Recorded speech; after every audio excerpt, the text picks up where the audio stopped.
Hey, welcome to Crypto Corner. This is Andy and Nicole. Of course, I'm Andy and she's Nicole. Hey, been sharing cryptocurrency with a lot of new people here lately, and the whole concept of our platform here is education to get people engaged in the culture and understand the future and the current, archaic, debt-ridden monopoly of a money system that we have now. So whenever I see a lot of volatility, a lot of people get scared and a lot of people get nervous. And I always want to go back to the basics and back to the principles of timing and value and market penetration and monetary velocity, because it's the future. Blockchain is undeniable. It's here. It's going to be part of our future. Certain aspects of life will adopt it quicker than others, but understand you're in the biggest market in the world. It's called money. And it's been a monopoly for, well, thousands of years, and it's all been based on a fiat currency. And over the years, 4,000 currencies have failed, have gone bankrupt. There's not been one fiat currency in history that has succeeded and stand the test of time. So when I look at Bitcoin, I look at cryptocurrencies, this is life-changing to me. I'm not here to kill the chicken to eat today. I'm here to cultivate the chicken. And so I get eggs that are produced daily for a long period of time that can feed me for a long period of time. So I'm very big on investing in trends and emerging markets. And I look at things like monetary velocity. I look at customer acquisitions, new wallets, and is it growing? Is it expanding? Does it have a lot of verticals? What type of business is it? Well, in this particular case, it just happens to be money, which is, like I said, the biggest market in the world. Understand that approximately $4.3 trillion is moved on a daily basis. So that's our market, $4.3 trillion of fiat money that 92% of it is controlled by one entity and the de facto dollar, the US dollar. And there you have it. So here we are with cryptocurrency. And let's just look at cryptocurrency as a whole. And I did a quick look at daily monetary velocity as versus the fiat world. Fiat world, 4.3 trillion with a T as in Tom. Here we are, and I rounded way up. I rounded up to $100 billion a day that's moved or transacted in the entirety of cryptocurrency. So you look at, and it's called monetary velocity. So you look at daily volumes, you add them all up, it's probably around 60 million or billion, but I rounded up to 100 billion just to show you how immature this ecosystem really is. I mean, you look at every payment system in the world, whether it's Visa, MasterCard, the first Diners Club in what was it? I think in the UK where it started. These processes took decades to implement, to get monetary velocity, to get new users, to have customer penetration. So take today, $4.3 trillion, and really you divide that by 100 billion that cryptocurrency doing. That's 43 times larger than cryptocurrency is right now. Or you can look at it from a percentage standpoint, 2.3% market penetration, meaning the market of money. So when we look at cryptocurrency, it's in its infancy. Guys, this hasn't even begun. Because we had a big crash and some corrections that were well overdue, in my opinion, over the last week or two. These things are necessary and beneficial to us all. And we explained what really happened during the crash and all the margin calls that came due. That was part of it. And then this last week, it was some of the miners that sold off their holdings because of the laws and regulations in China. But my point of this is, if you're looking for an investment, you're looking for long term, I look at a wide open, very undeveloped market. And it's a great thing. Remember, capitalism, innovation spawns entrepreneurship, and competition is good. I mean, it's far past time that we the people have our own money, that we own it, maintain it, control it. We don't have to rely on Big Brother to approve it or release it or hold it for us. Bitcoin's proof that it can survive autonomously without any central authority. So that's what I love about this market. It's wide open. And I did it very liberally. Really, we're about 1% of market penetration, meaning capturing some of that velocity on a daily basis. Another way we can look at it, let's look at the entire market cap of cryptocurrency. And I'll even do, again, I think it was $2 trillion. We hit a high, I don't know, maybe a month ago, where it actually touched $2 trillion, the entire market cap of cryptocurrency. Well, you got to understand, banking and banking assets make up, oh gosh, probably $400 trillion. So if you want to take 400 trillion, divide that by 2 trillion, it's 200 times bigger than what we're doing right now. Or put that into percentage like I did the daily monetary velocity, the entire market cap against the banking assets. We're, what would that be? Like 1/2 of 1% market penetration as far as assets. The entire cryptocurrency assets, and I was liberal, I gave it 2 trillion. It's probably back down to 1 trillion. So we're less than 1/2 of 1% of bank assets. We have just begun, guys. At last count last week, I was tracking no less than about 1,500 opportunities or blockchain, institutional blockchain projects that are ongoing right now.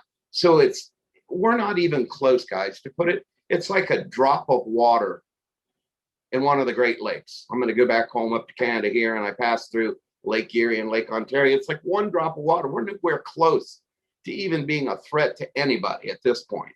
Now, so we look at monetary velocity, we look at the entire market cap and the banking assets. This is so virgin and so new and so early on that we're so far away from critical mass. There's so much energy and money and excitement in this space, and rightly should, and rightly so, it should.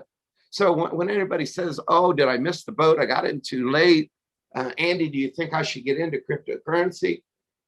And of course I tell them that's totally up to you. But when I look at it from a investment long-term, I look at generational investing. Did you know that 95% of baby boomers have never owned a cryptocurrency? That only 20% of Generation X has owned a cryptocurrency. But here's the interesting thing. You got to remember demographics. I invest for long term, and I am a hodler. I invest in people. People buy from people. People invest from people. So when I look at the hierarchy of some of these individuals that run these coins, some I like, some I don't. And we'll get into that on the next video, because I think we're going to start talking about Ethereum smart contracts, all the smart blockchains, Cardano, which is one of my favorite. There's been a lot of sparring going on, if you will, Rubbins racing in NASCAR between Vitali and old boy. So we're going to get into the Ethereum Cardano. And quite honestly, I love them both. But I wanted to tell you, so when you look at investing and you look at money and you look at the future, what's going to pay you for the rest of your life? What's going to be that dominant demographic? And what are they doing? And that comes down right now to millennials. And what are they called? Generation Z or X. No, Z. Yeah, Generation Z. I always get it confused. I was the last year of a baby boomer. So I shouldn't even be talking about cryptocurrency at all. Technically, people are set in their ways, and most baby boomers are in the stock market 100%. They really aren't keen, for the most part, the majority of them, into technology. But when I look in the future and what's happened with the spawn of the internet and all the .coms and the booms, crypto is going to be very similar to that. The strong are going to rise to the top, and mediocrity will probably be passed over. And most of I believe that there's way too many cryptocurrencies on the market. We're up to like 8,000 of them, which really serves no purpose at all, in my opinion. We'd be much more effective if we could combine our monetary velocity and our ideals of what these coins should be and do and how they should function down to about 100. So only about 1%, I believe, will even be here 10 years from now. But let's say everything's perfect and we're looking 10 years down the road. What's the demographic? And that demographic are the people that own the most cryptocurrency now. 30% of Generation Z, and a whopping 35% of the millennials have owned cryptocurrency. So that tells you that technology and conveniences and habits, because you got to remember, baby boomers are dying at about 10,000 people a day. The millennials have overtaken the voting populace, meaning they have the most people or demographic of age, for example, that vote. Be a good example of who does what and that kind of thing. So when I look at the future, I know my target market. I know the market itself. I know who's buying it. I know who's getting into it. And that's exactly where I want to be. Because I read I won't get into it now, but I got a stack of books and I read about demographics and investing upon demographics. And right now, the millennials and Generation Z, why they're the driving force right now. So I look at it like this in investing. It's all risk versus reward. You're going to have to make a decision because, like I said, blockchain's here to stay. So you're going to have a decision. Do you want to be in the current system that you are now, where you're regulated, you're taxed, you are have an unlimited supply of money? Matter of fact, in the last 2 years, the world has printed more money than all of humanity combined in history. At some point in time, you're going to have to pay the piper. And if I was a young Gen Z or a millennial, I'd be in cryptocurrency too. I wouldn't even go to the banking system. They have very little interest in the stock market whatsoever. So when I look at a future and I look at the stock market, or I look at a lot of different types of assets, cryptocurrency really is going to eliminate that middleman. And you're going to have to make that choice. Do you want the current system where, what do we have? $27 trillion out there active on the streets, the highest M1 or money supply ever in history. Money's free and it's damn near worthless, and it's declining over and over and over. So here's how this all plays out. If you make a decision now to get into blockchain cryptocurrencies, the inevitable is happening. The banks are coming on board. Fortune 500 people are coming on board. People like you and I are coming on board. Why? Mostly because of trust. I mean, Bitcoin was created for freedom and trust, trust and code, not to make you rich. It just happens to be a nice side effect. So thank you very much. But when you invest, you got to look at where are you now, what unique problem you're solving, and what's the demographic, what's the market penetration. So now we look at, we're moving into a hyperinflationary era. We see a war on cash. Cash is going to be eliminated. The governments of the world are going digital. They're going with blockchain. The bankers are on board because it saves them billions of dollars in fraud. So knowing what we know, macroeconomically speaking, when we look at the current situation, we're in a hyperinflation. Declining money, we're printing money at record pace, at world history pace. And we're putting ourselves in we're already bankrupt. Let's just be honest. Let's call it what it is. Our elected officials and some of our non-elected officials that have bankrupt the world. It's not just the United States, even though I believe if the dollar goes bankrupt, so goes the world. But I also believe with several other currencies, it'll all have a domino effect. So to protect yourself, to hedge against this nonsensical, archaic Ponzi scheme that we call the US dollar, you almost have to have a position in cryptocurrency. It's the best performing asset for 7 years. So we've got, what is it? Inflation. But at some point, money evaporates. All this free money flowing around stops. Access to capital is limited. It's encumbered. It's very hard to get. There's not going to be any more free loans for cars and homes, and you'll see a fallout of all these overexposed positions and companies. Just like, I don't know if it was Buffett that said it, you never know who's swimming naked till the tide goes out. Well, the tide's about to go out. This decade, you're going to see some volatility, the likes you've never seen. And one of those safety nets in an emerging market that solves a unique problem that gives you the power is blockchain cryptocurrency. Because the other side of the mountain, inflation, or I'm sorry, deflation, you won't be able to get a loan. Interest rates will skyrocket.